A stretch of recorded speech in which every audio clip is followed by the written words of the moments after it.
क्या सोच रहे हैं आप? क्या चल रहा है दिल में? किसी की याद तो नहीं आ रही? जो विचार हमारे मनों में चलते हैं उन विचारों को बांध दो।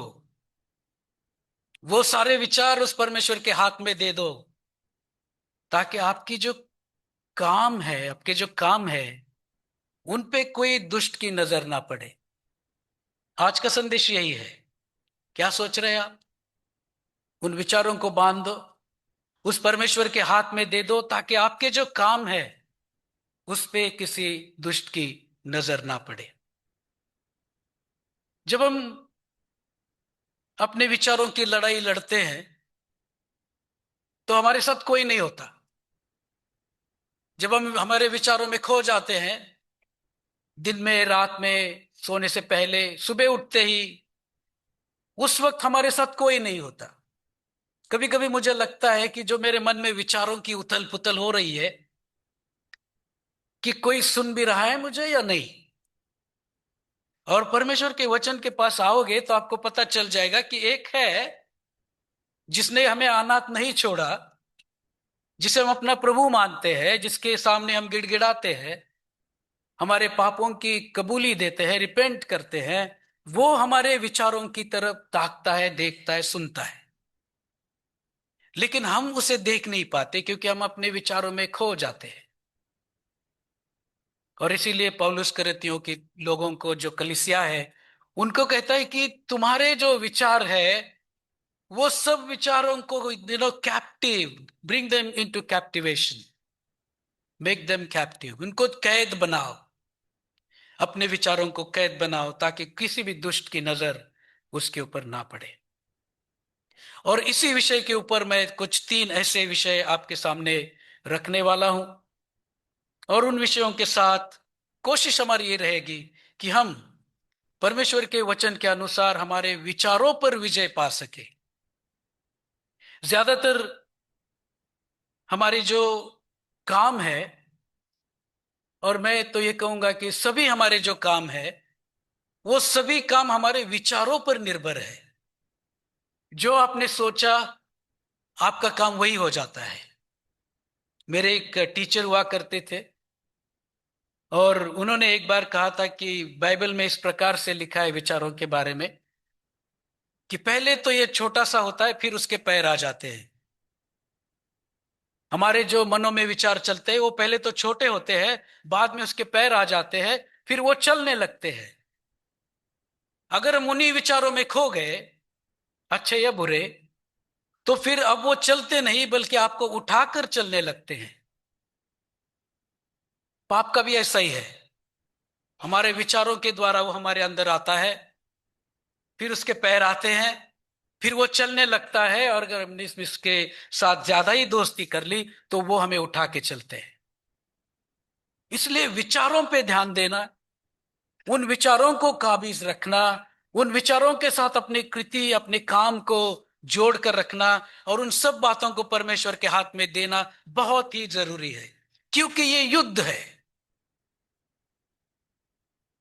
नफरत करने वालों के खिलाफ, हमें अग्नि की तरफ ले जाने वाले के खिलाफ, हमारे खुद के जीवन को बर्बाद करने वाले विचारों के खिलाफ ये बहुत बड़ा युद्ध है। और परमेश्वर का वचन हमें चिताता है, कहता है कि तुम अपने विचारों को हासिल, उनको काबिज करो, उनके ऊपर हक जमाओ और उन्हें बदल दो। आए इन वचनों को फिर से पढ़ते हैं, पहले 6 वचन।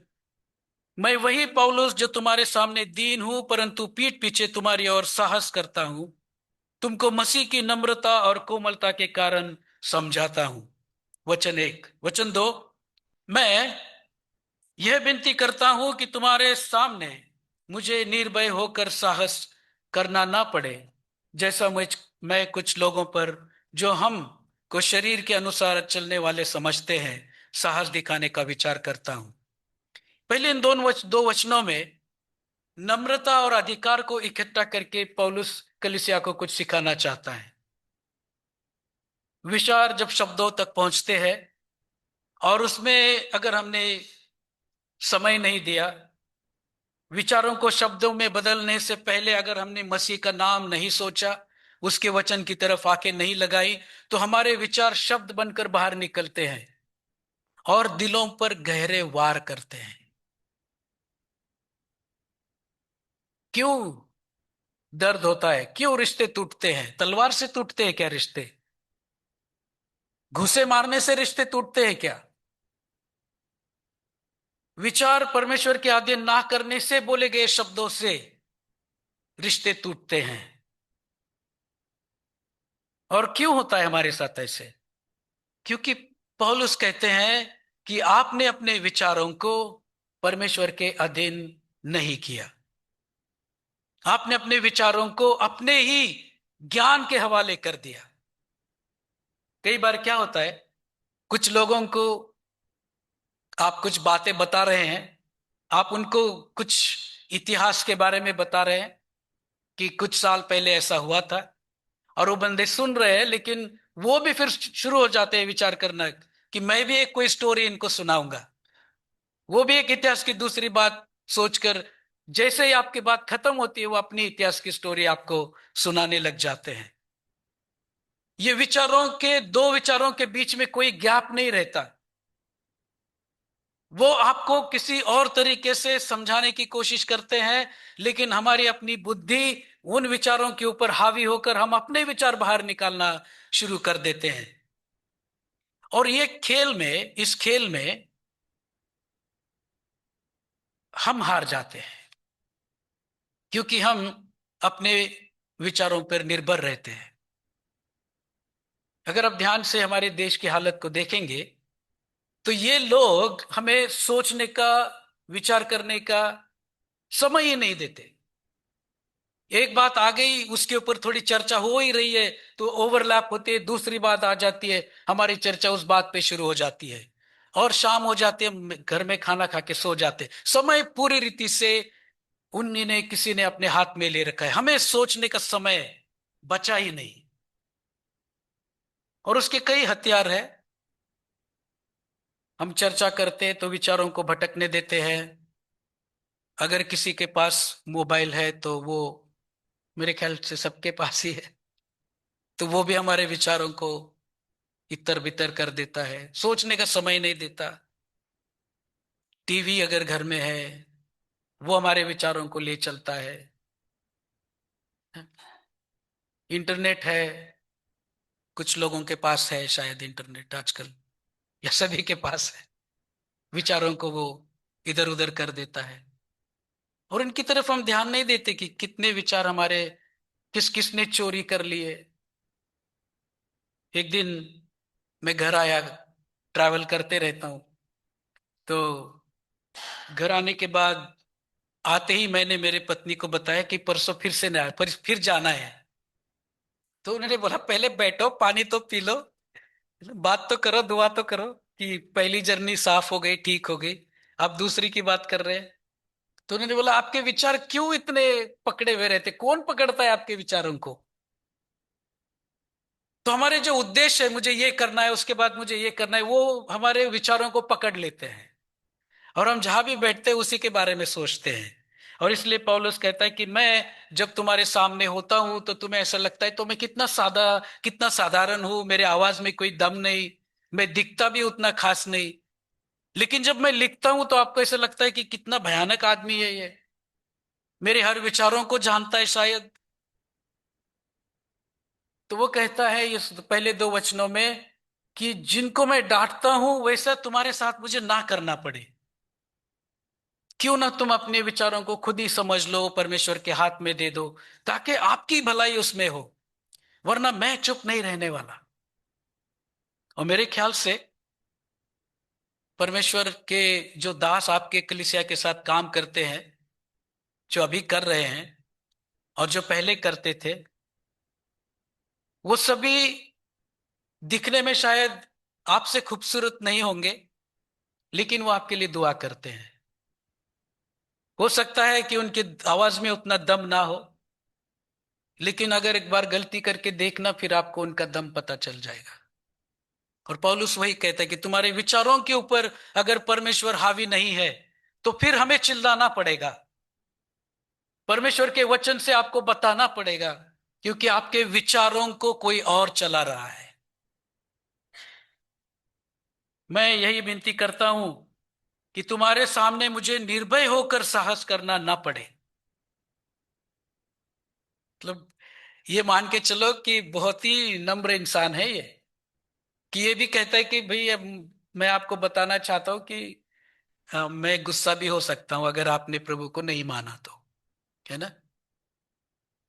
कल हम रात को चर्च के यहाँ के कामों के बाद रात को कहीं गए थे, तो वहां पर एक ज्ञानी इंसान से मिले, और उनकी तरफ देख के आपको गूगल करना पड़ेगा कि सच में इंसान वही है या किसी और को हम देख रहे हैं। और उनका जो दम है, उनकी जो बात है, वो बड़े बड़ों को हिला देती है। लेकिन उनका जो कद है, उनका जो दिखने का लहजा है, उनके जो कपड़े पहनने का तरीका है, अगर उनके सामने खड़े हैं आप, तो आप उनको एक सेकंड भी नहीं डरोगे। जैसे उनका मुंह खुलेगा, जैसे उनके बारे में आप जानोगे, तब आपको लगेगा कि बाप रे, हम किसके सामने खड़े हैं। पौलुस का भी वही हाल था। जो पासबान होते हैं उनका भी वही हाल होता है। लेकिन परमेश्वर उनको आपके और मेरे आत्मिक उन्नति के लिए मजबूत बनाकर खड़ा करता है। और वो समय आता है कि वो हमारी तारीफ भी करते हैं, और वो समय आता है कि वो हमें डांट भी लगाते हैं। उसकी तरफ हमारा ध्यान होना चाहिए। परमेश्वर की आवाज ज्यादा चिल्लाने वाली नहीं होती। जब कोई तम्बाकू खाता है, जब शुरू शुरू में खाने लगता है, तो सब उसको डांटते हैं, अरे ऐसा मत कर, ऐसा मत कर। जब तो 15-16 साल का है, जब वो 35 साल का हो जाता है, तो उसकी तरफ कोई देखता भी नहीं कि वो तम्बाकू खा रहा है या दारू पी रहा है। फिर उसको कोई कुछ बोलता भी नहीं। क्यों?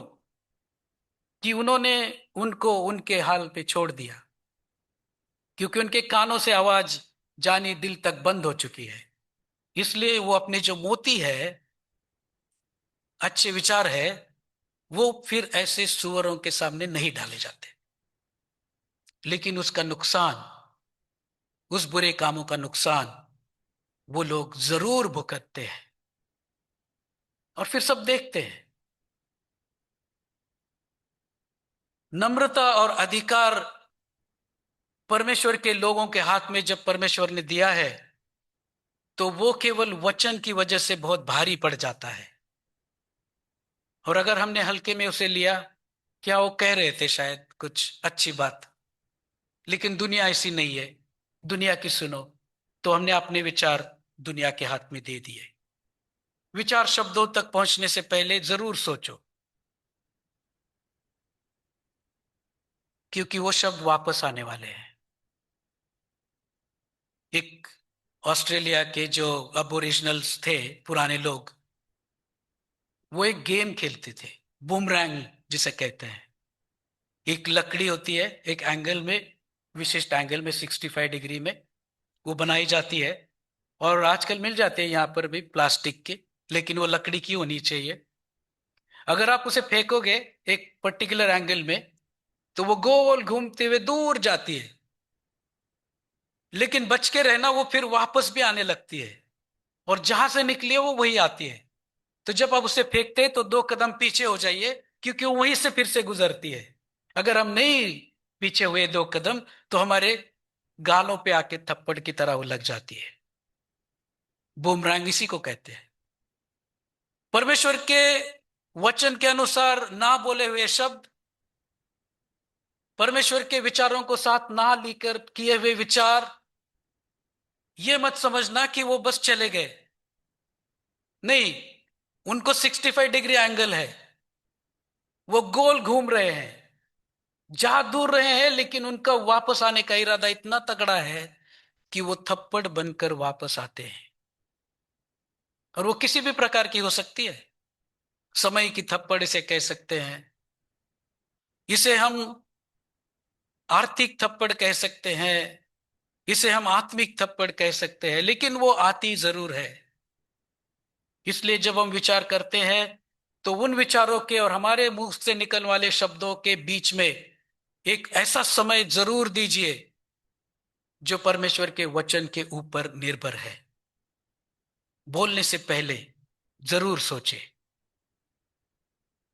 लालच, स्वार्थ, किसी के प्रति द्वेष, किसी बुरे आदमी के प्रति उसके सारे पाप खुद ही क्षमा करने की आदत, जिसे गॉसिप कहते हैं, है ना। पाप तो उन्होंने किया लेकिन हम उनके पाप कबूल करते हुए सब जगह घूमते हैं। उन्होंने ऐसा किया, उन्होंने ऐसा किया। वो तो काम उनका है ना, कि जो जिन्होंने किया वो खुदा के सामने अपने पापों को कबूल करे। ये सारे जो शब्द है वो घूम रहे हैं और एक दिन वो वापस आते हैं। मुझे बहुत डर लगता है, क्योंकि मैं खुद ही एक पापी इंसान हूं, कि कुछ अच्छे कुछ बुरे लोग मेरे आसपास होते हैं, तो अच्छे अच्छी बातें बताएंगे आपको और बुरे बुरी बातें बताएंगे। और असलियत यही कि दोनों चीजें मेरे अंदर है। अब करें क्या? तो ये कर सकते हैं, आत्मिक युद्ध लड़ने के लिए आत्मा की बातों को दिल तक पहुंचने दीजिए और उसके ऊपर निर्भर रहिए। प्रभु हम उससे निकलने में, उसके आगे जाने में हमारी सहायता करेगा। दुनिया की किसी भी समझ का कभी भी कोई सहारा मत लेना, परमेश्वर के वचन का सहारा लेना। उस वचन को अगर आप नहीं जानते तो उसके ठिकाने हैं जहां से आपको उसका ज्ञान मिल सकता है। उसका सबसे पहला ठिकाना तो खुदा का वचन है। दूसरे भी कई सारे ठिकाने हैं। आप आपके पासबान के पास जा सकते हैं, किसी अच्छे विश्वासी के पास जा सकते हैं, फीबा रेडियो जा सकते हैं, जिनको हम कभी कभी ऐसा समझते हैं इनसे अच्छा तो ज्ञान मेरा है। लेकिन हमारा ज्ञान शब्दों में बदलने से पहले ताकने का काम, उसे अच्छा करने का काम दूसरा ही करता है। We need one extra evaluation of what we do, which is outside of us. मैं अपने आप को इवेल्युएट करूंगा तो अच्छा ही करूंगा। So I need somebody from outside of me to tell me whether I'm doing good or not.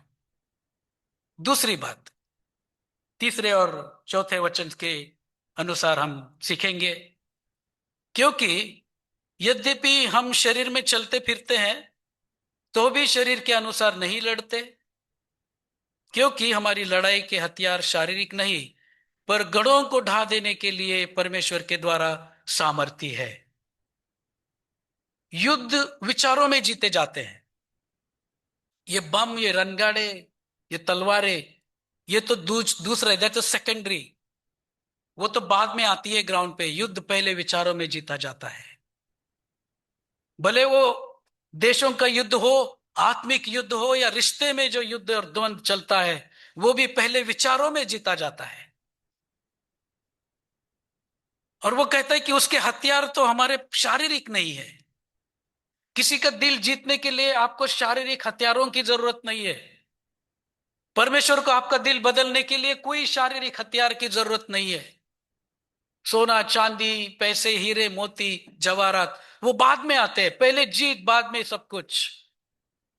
माल बाद में आता है।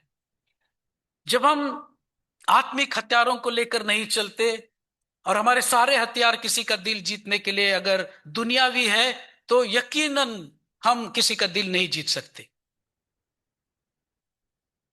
सभी कभी ना कभी किसी से प्यार करते हैं, माँ से, बाप से, पत्नी से, लेकिन उनका दिल आप तब तक नहीं जीत सकते जब तक कि आपके विचार उनके प्रति सही ना हो।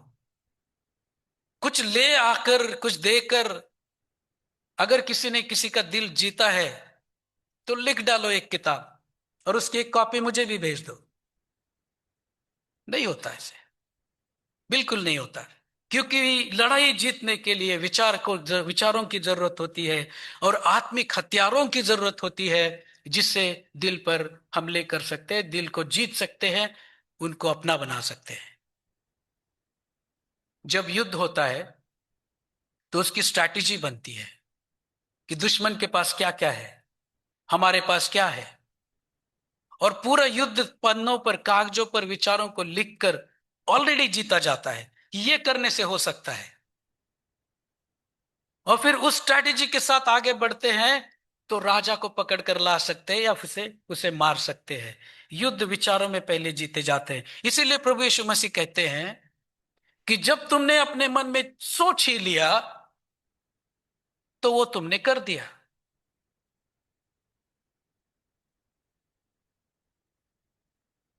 हथियारों को साथ लेकर चलना बहुत जरूरी है, क्योंकि हमें परमेश्वर ने रोशनी बनाया है, प्रकाश बनाया है। इफिसियों की पत्री 5वां अध्याय 9वें वचन में वो कहता है कि तुम्हारा प्रकाश का फल, ज्योति का फल अच्छाई, धार्मिकता और सच्चाई है। अगर हम रोशनी है, परमेश्वर ने हमें रोशनी बनाया है, हमारे विचारों में अब चेंजेस आ चुके हैं, बदलाव आ चुका है, तो अच्छाई, धार्मिकता और सच्चाई ये हमारे साथ अपने आप हो लेगी।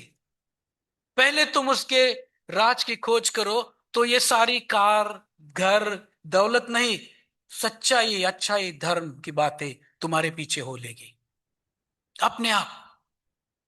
आपको खुद ही चौंक जाएंगे कि अरे मैं धर्मी हो गया, अरे मैं अच्छा हो गया।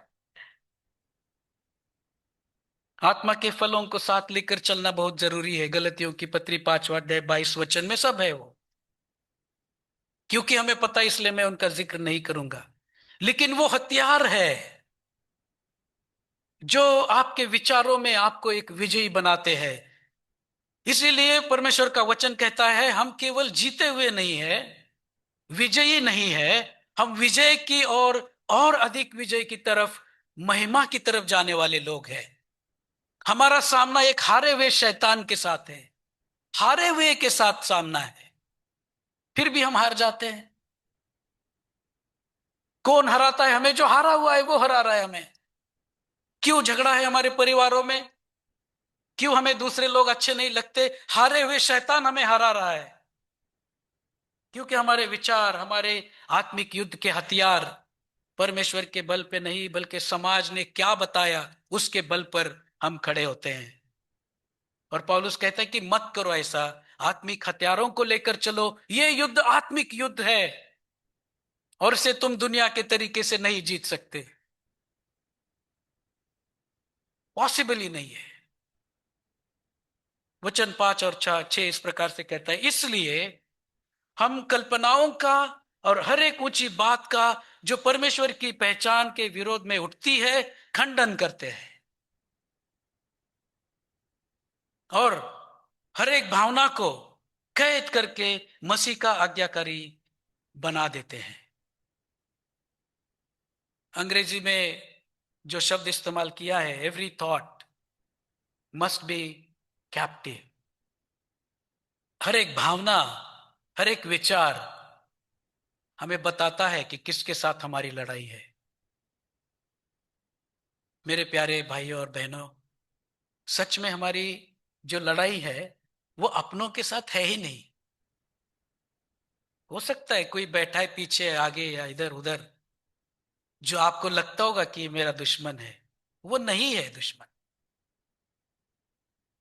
वो नहीं है आपके विरोध में जाने वाला या वाली।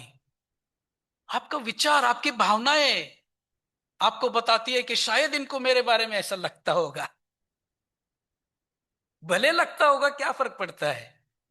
जब तुम्हारा मन आत्मा के फलों को लेकर चलता है, जिसमें प्रेम है, आनंद है, अच्छाई है,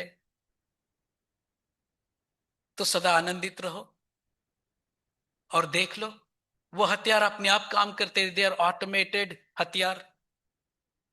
आपने देखा है ऑटोमेटिक राइफल, मिसाइल तोड़ने वाला, कोई एक ऐसा जहाज से निकलने वाला बम, दे ऑल आर ऑटोमेटेड। और केवल हम जब आत्मा के फलों की बात करते हैं तो हमें ऐसा लगता है कि मुझे ऑपरेट करना पड़ेगा, तब जाके मेरा प्यार एक्टिवेट होगा।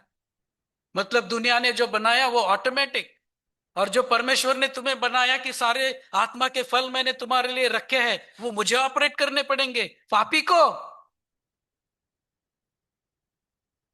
खुदा आपके सारे गुणों को अपने आप एक्टिवेट करता है, सौंपना पड़ता है उसको, हमें उसके हाथ में। वो कहते हैं ये हथियार है जो मैंने बनाए तुम्हें सुरक्षित रखने के लिए। He will operate it. Let that spirit work in you. Don't you know that the spirit of the Lord lives in you? You are the temple of God. क्या आपको पता नहीं है कि परमेश्वर का आत्मा आपके अंदर वास करता है? वो इन हथियारों को चलाएगा।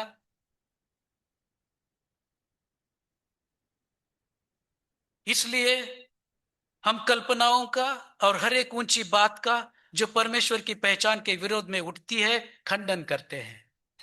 वो सारे लॉक्स जो हमारे आत्मा के फलों को ऑपरेट नहीं होने देते, वो दुनियावी है। मेरे विचार और परमेश्वर के विचार, तो मेरा विचार ज्यादा अच्छा है। It locks